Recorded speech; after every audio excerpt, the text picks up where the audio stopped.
Policy बाजार पर 1 करोड़ रुपए का टर्म लाइफ इंश्योरेंस केवल 450 रुपए महीने से शुरू। Wow. Our lead story tonight. Well, across India today, practice drills in major government and COVID hospitals to prepare for any breakout of COVID, even though the numbers in India are remaining currently very low. The latest numbers in India of COVID in the last 24 hours, 156, they're up slightly but below 200. Deaths, luckily, are 0 deaths in the last 24 hours. Also, vaccine doses and tests, the tests are down, 35,173, but vaccine doses are going up. So obviously people concerned about the global rise in COVID cases and are getting vaccinated. But let's just look at the global situation. This really are places where you shouldn't visit this new year for any kind of holidays. So if you can see there, Brazil is topping the charts currently of COVID with COVID cases. This is just in the last 24 hours. Brazil nearly touching 1 lakh, followed by South Korea where cases are nearly 90,000.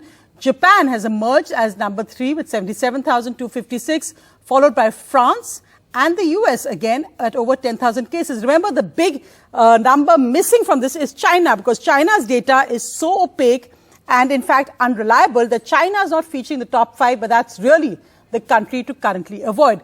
Let's just look now at the drills across the country as hospitals get ready for COVID. Union Health Minister Mansukh Mandavia at Delhi's Safdarjung Hospital to review a mock drill taking place in hospitals across the country to check preparedness of beds, ventilators, oxygen, emergency drugs and healthcare professionals amid concerns about a possible surge in COVID cases. जो Covid treatment देने वाली सभी अस्पताल में mock drill की जा रही है ताकि हमारी सारी हॉस्पिटल कोविड केस देश में बढ़े तो संपूर्ण तरीके से तैयार रहे. Clinical readiness of hospitals was assessed, like quickly moving dummy patients from the triage area through admission to a bed. Every variant brings about different features to the virus. Every wave is different and we must be prepared for this, and mock drills help us to assess our preparedness. At Assam's Guwahati Medical College Hospital, that is Northeast India's biggest COVID facility, the focus is on ramping up ICUs and other logistics. See, till today we have treated more than 36,800 cases, which is one of the highest. We did a mock drill today. We have prepared 100 ICU beds like before, which was there, and 56 general beds. Vaccinations have also gone up from less than 50,000 a day to over 1 lakh. In Telangana, there has been a 400% jump in vaccinations in 72 hours. Already, the state tops in booster dose coverage of 48% as against 22% for the country.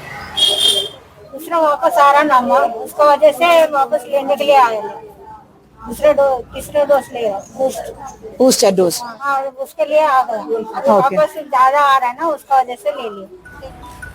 With New Year celebrations also coming up, people have been advised to wear a mask and follow precautionary protocol.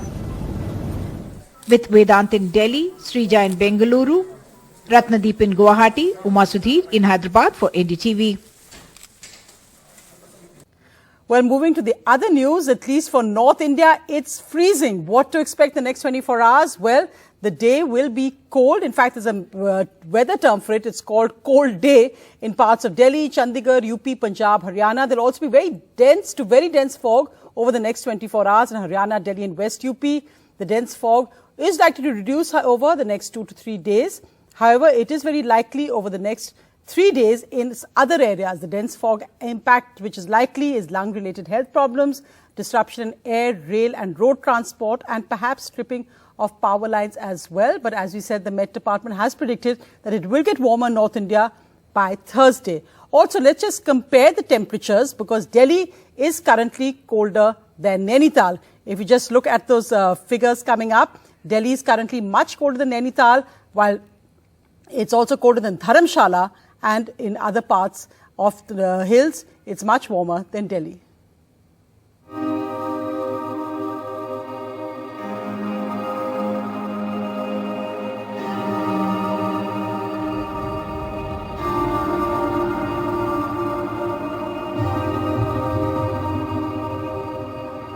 29-year-old Firdos, a migrant worker from Hardoi in Uttar Pradesh, has lived in makeshift hutments ever since she came to Delhi 6 years ago. And just on the onset of North India's unprecedented cold wave, she is rendered homeless after her shack was removed in an anti-encroachment drive. Waiting to get space inside the overcrowded night shelters of Delhi for a family of 4. अभी बता कुछ सामान कर आ रही हूँ, सबकी नहीं दे रहे वो लोग, मना कर रहे हैं, नु कह रहे कि बेड खाली नहीं है. With only over 200 night shelters and nearly 11,000 beds, a vast majority of the capital's nearly 2 lakh homeless people is left on the freezing streets. जी मैं भी इन्हीं के साथ थी, मेरे भी पूरे कपड़े गीले हो गए, नीचे जो फर्श था ना उसमें पानी छोड़ रहा था, तो हमें पता नहीं था ये पानी छोड़ेगा. अब हमने सुबह उठ के देखे तो हमारे पूरे कपड़े गीले हो रहे थे, हमें बहुत ज्यादा ठंड लग रही थी. जगह की कमी है लेकिन हम जितना हो सके उतना कर सकते हैं. अभी आपसे जितने बात किया था वो मुस्लिम जो भी थी, तो उनको मैंने एडजस्ट कराया कहीं ना कहीं. जैसे कि एक बंदा गया तो मैंने एक बेड पे उनको 2 लोग को एडजस्ट करा दिया है. अपने तरफ से कोशिश रहती है कि जितने लोग हो जाए सबको एडजस्ट करा दें. And as Delhiites woke up to a blanket of dense fog and very poor air quality, the national capital had turned colder than even Nainital and Dehradun, with minimum temperatures plunging to 3 degrees below normal.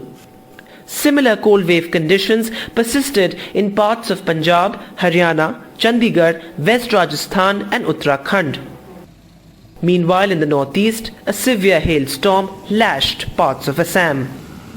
11-12 degree चल रहा है जो बरेली है, ठीक है ना. बहुत सारा स्टेशन है जो हिसार है, तो लेकिन इंप्रूवमेंट नेक्स्ट 48 आवर्स में प्रेडिक्शन है. ओनली रेड कलर आज के लिए हम लोग दिए हैं पंजाब, हरियाणा, वेस्ट यूपी, उत्तरी Rajasthan. Thank you so much.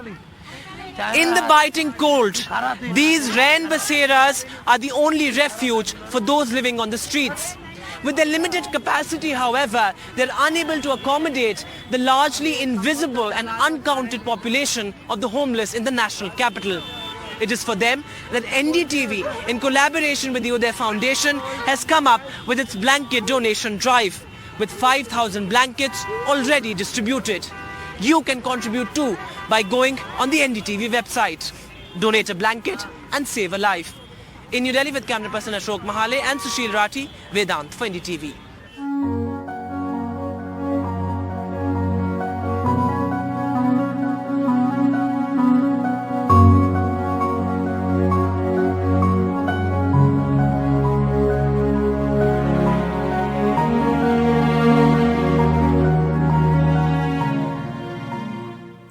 The other big political story tonight, the Chief Minister Eknath Shinde in the Maharashtra Assembly today thundered that we will take 865 Marathi-speaking villages from Karnataka. This is the Maharashtra Assembly passed a resolution on this. Karnataka has reacted, saying this shows that Maharashtra is being aggressive because they're talking of taking villages from Karnataka as the 2 chief ministers ratcheted up the tension over the 2 states' border dispute. भूमिका कर्नाटक शासनाने घेतलेली आहे. A Tit For Tat resolution in Maharashtra Assembly after a similar resolution was passed in Karnataka Assembly over the border dispute. A strongly worded resolution by Maharashtra Chief Minister Eknath Shinde on Tuesday promised to bring 865 Marathi-speaking villages in the state of Karnataka to Maharashtra. This proposal, passed unanimously, also seeks to take all the schemes of the Maharashtra government to these villages. 865 गावांची inch जागा तिथल्या मराठी भाषिक नागरिकांसह कोणत्याही परिस्थितीत महाराष्ट्रात समाविष्ट करण्यासाठी आवश्यक तो सर्व पाठपुरावा प्रयत्न आपण केले जातील. माननीय सर्वोच्च न्यायालयात प्रलंबित असलेला सीमावाद सनदशीर मार्गाने अत्यंत खंबीरपणे दृढ निश्चयाने व संपूर्ण ताकदीनिशी लढा देण्यात येईल. The war of words between the 2 BJP governments had forced Home Minister Amit Shah to intervene. He met the chief ministers of Karnataka and Maharashtra and announced the matter will be resolved in the Supreme Court. Despite that, the 2 chief ministers haven't let up in their attacks. Last week, the Karnataka Assembly passed a resolution to not let even an inch go to the state of Maharashtra.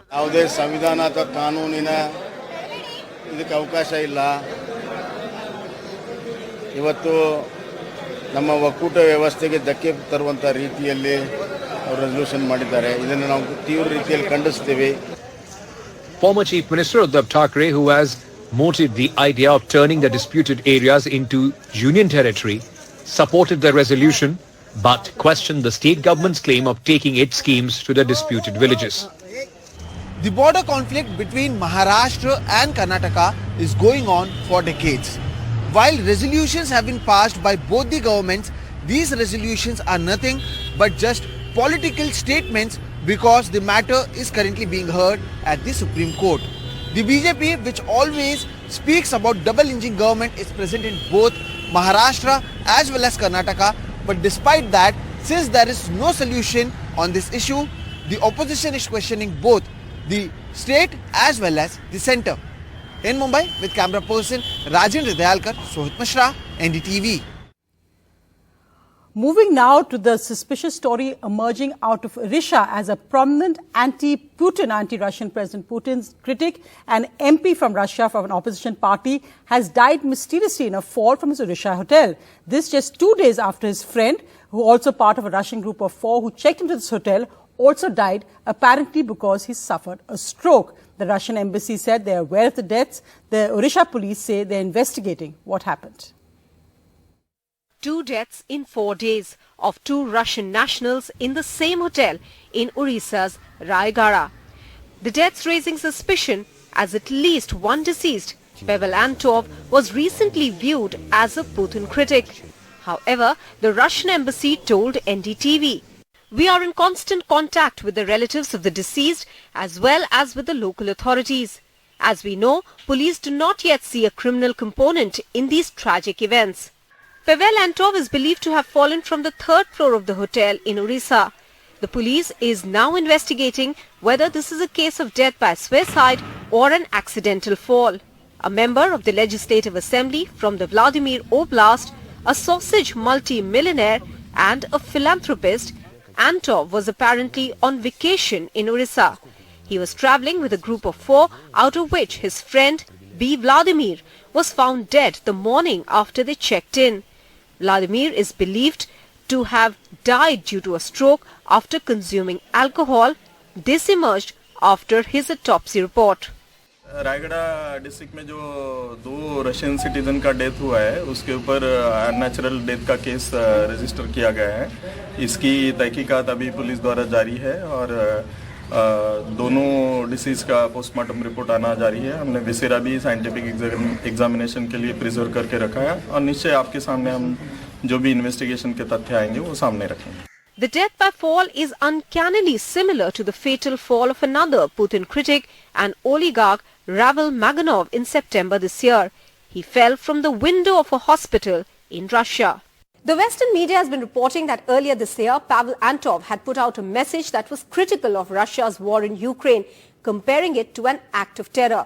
Though this message was put out only briefly and immediately retracted, but he was viewed as a critic of Vladimir Putin, something that can be dangerous in Russia, considering that there have been examples in the past of sudden and mysterious deaths of those who criticize him.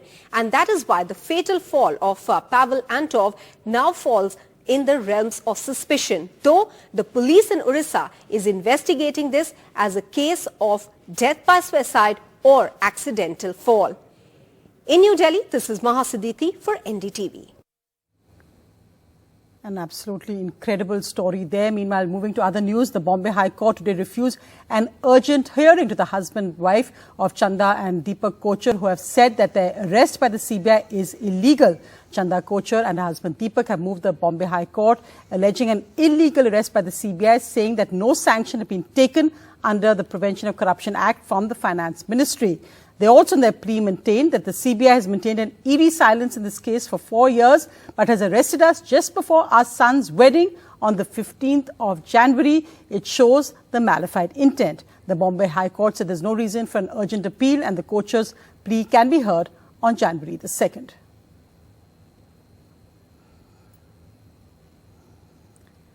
Prime Minister Narendra Modi's younger brother Prahlad Modi and his family have been injured after their car met with an accident near Mysuru in Karnataka this afternoon. Prahlad Modi was accompanied by his wife, son, daughter-in-law and grandson, and they were travelling to Bandipora in an SUV when it hit a divider. His convoy was also travelling with him when the accident took place. Luckily, doctors say that the injuries so far are mild, though Prahlad Modi's 6-year-old grandson has suffered a fracture in his leg.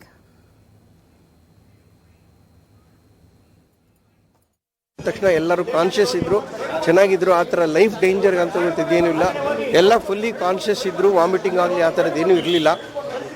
ಇದರಲ್ಲಿ ಮೋದಿಯವರ ಸ್ವಂತ ತಮ್ಮ ಅಂತ ತಿಳಿದು ಬಂತು, 70 years ಮೇಲು. ಅದಲ್ಲದೆ ನಾನು ಹೇಳ್ದಂಗೆ ಜಿಂದಾಲ್ ಮೋದಿ ಅಂತ ಒಬ್ಬರು lady, 35 years lady, Satyanarayan driver, master Mahal Modi ಅಂತ ಹೇಳಿ ಅವ್ರು 6 ವರ್ಷದ ಮೊಮ್ಮಗ ಅಂತ ತಿಳಿದು ಬಂತು. ಆ ಮಗುಗೊಂದು ಸ್ವಲ್ಪ ಲೆಫ್ಟ್ ಸೈಡ್ ಲೆಗ್ನಲ್ಲಿ ಒಂದು ಸ್ಮಾಲ್ ಬೋನಲ್ಲಿ ಟಿಬಿ ಅಂತ ಹೇಳ್ತೀವಿ, ಅಲ್ಲಿ ಸಸ್ಪೆಕ್ಟೆಡ್ ಫ್ರ್ಯಾಕ್ಚರ್ ಇತ್ತು. ಇನ್ನೊಂದು ಮಿಸ್ಟರ್ ಮೇಹುಲ್ ಪ್ರಹ್ಲಾದ್ ಬಾಯ್ 40 ಇಯರ್ಸ್ ಮೇಲು, ಅವ್ರಿಗೆಲ್ಲ ಸ್ವಲ್ಪ ಸಣ್ಣ ಪುಟ್ಟದ ಎದೆ ಮೇಲೆ ಮತ್ತು ಫೇಶಿಯಲ್ ಇಂಜುರೀಸ್ ಬಿಟ್ಟರೆ ಲೈಫ್ಗೆ ಥ್ರೆಟನಿಂಗ್ ಆಗಲಿ ಯಾವ ರೀತಿಯಾದ ಅನ್ಕಾನ್ಷಿಯಸ್ ಸ್ವಲ್ಪ ಎಲ್ಲ ಟೆಂಪರರಿಯಾಗಿ ನಾವು ಬೆಲೆ ಬಿದ್ದರೆ ಒಂಚೂರು. A quick look at other news. Well, the markets extended their gains for 2 straight days. The Sensex gaining again 361 points. The Nifty gaining 117 points. Metal shares have gained the most on hopes of a demand revival from China. The rupees weakened slightly by 20 paise. But ending into the last week of 2022, well, the good news is that Indian markets have outperformed their global peers. Looking at January to December this year, that India has gained the markets by over 3%. China is down by over 15%. Europe is also down from 1% to 12.5%, while the US is down over 9%. So Indian markets clearly the bright star this year on how they've performed. Well, moving across to a quick look at other news. Fresh CCTV footage has come out today of the man who's been arrested, Shizan, taking young actress Tanisha to hospital after she had died by suicide. Her last rites were held today, a very painful day for her family and friends. Shizan is currently being interrogated. But Sohit, what's the latest we have on the story and the CCTV footage showing Shizan rushing her to hospital after she had died by suicide?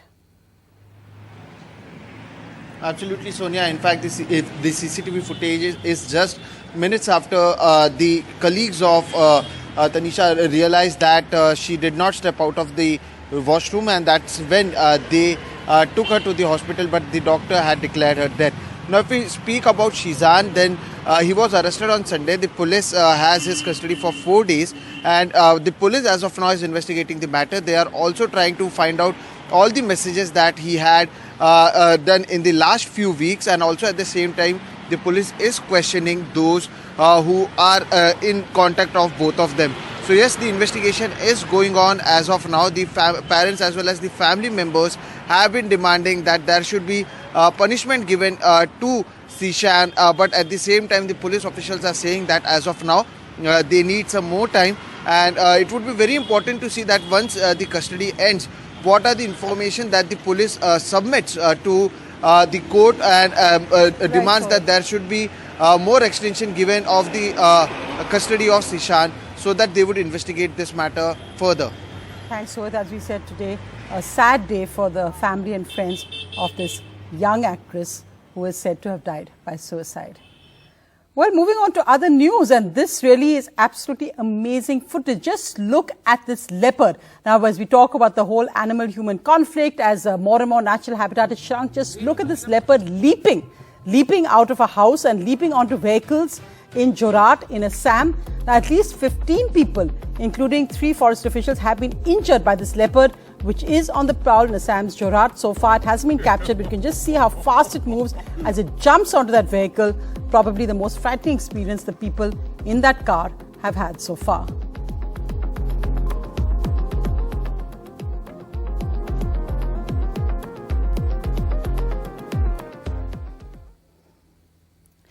And as we end, well, today is Salman Khan's birthday, his 57th birthday, and police have just lathi-charged fans who've gathered outside his well-known Galaxy apartment in Mumbai. Fans have been collecting through the day, but just a short while ago, the crowds have grown so huge that police have had to lathi-charge there, and Salman Khan had come out, of course, on his balcony to wave to his fans. But of course, last night was the big Salman bash, and there was also making an appearance was the Pathan, Shah Rukh Khan, and their hug is going viral. So there it is, Salman and Shah Rukh, that hug breaking the internet as the two Khans met there. One, of course, has Pathan coming up. Salman Khan also has big movies lined up in 2023. Both the stars there, 57. But also, stealing the show was Sangeeta Bijlani, 62 years old, and is dazzling as ever. Also there to wish Salman Khan, among the many other stars, at Galaxy Apartments for his party last night.